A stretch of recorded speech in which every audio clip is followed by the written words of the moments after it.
said we're working with the city of Ukiah with a negative deck that will be brought back to the board to allow Low Gap the first and only dog park. So anytime there is one, it'll go through the CEQA process and come to the board. So we'll be back to you with that negative deck. Okay, so to date, there are none, and this would be the first one that you're That's working on the correct. process to create. That's correct. Okay, thank you. Supervisor Pinches. As a rancher, I look at this a little bit differently.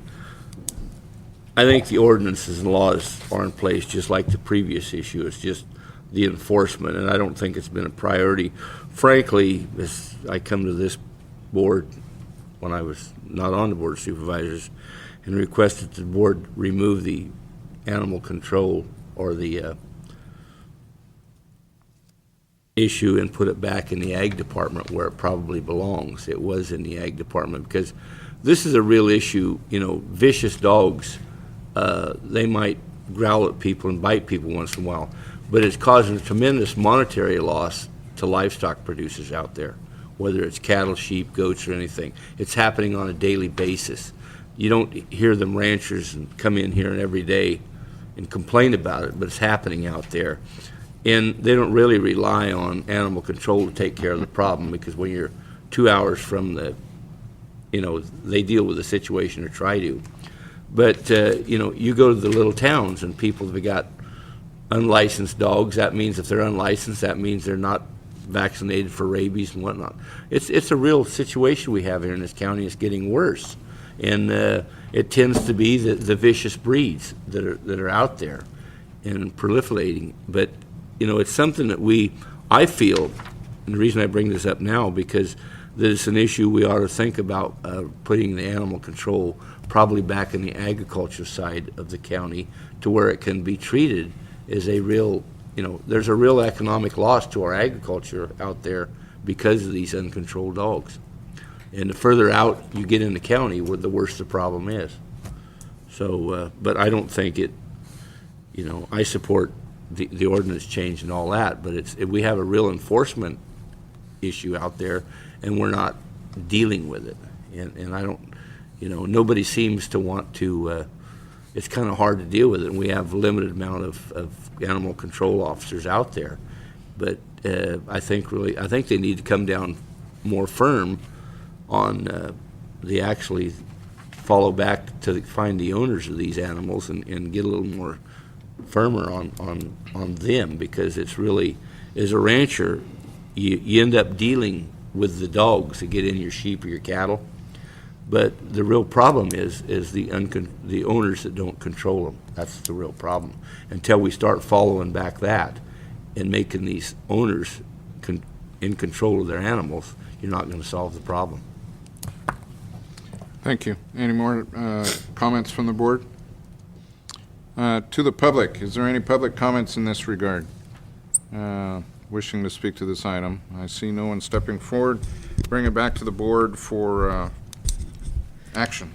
Mr. Chair, Yes. if I can make a suggestion, and I don't think GSA is opposed to this, I think we ought to look at what Supervisor Delbar just raised in terms of the fines and penalties. So I would ask that this get bumped, be continued to another date, so that we can look at that and bring it back to the board with that issue in mind. Okay. Any And that concerns from the possible board? another amendment to the ordinance, Sure. if that's okay. Any concerns Is to that okay that with you? regard from the board? I think it'd be best to do it right the first time, so let's continue. Let's not take any action on this today and allow GSA to bring it back. Okay? All right. And so now we are at a timed item of 10:15. This is a presentation and adoption of a proclamation recognizing United Way Day of Caring in Mendocino County and expressing appreciation to all the volunteers throughout the county who joined together to participate in the United Way Day of Caring on this important day of volunteerism and commitment to improving the lives of our county residents. The sponsoring department is the Health and Human Services Agency, and Supervisor Delbar will have a proclamation. So, Health and Human Services, you want to speak to this issue, please?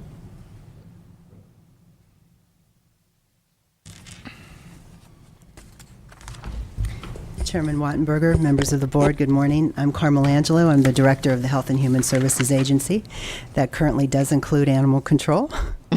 Well, I want to thank you today for this wonderful proclamation for a wonderful partner, United Way, and for their Day of Caring. And I would just like to introduce Bob Jordan, though he really needs no introductions here in this county. Bob is the regional manager for United Way. Carmel, and good morning, Good Chairman morning. Wattenberger, members of the morning. board. Pleasure to be here, and I appreciate this opportunity. I will be brief. I hope just to take a few minutes to inform you a little bit about Day of Caring, a little bit of its history in this county, maybe its purpose and its results, which are significant. Day of Caring's been sponsored by United Way, of our three-county United Way, pretty much since 1990. There have been a few lapses. I've been on this job as your regional manager in this county since January 2004, and we've had one every year, and this looks like the greatest and best and biggest one yet. I'm very proud of that. I have a lot of volunteers that make it happen, and really that's what it's about. It's about celebrating volunteerism and community involvement.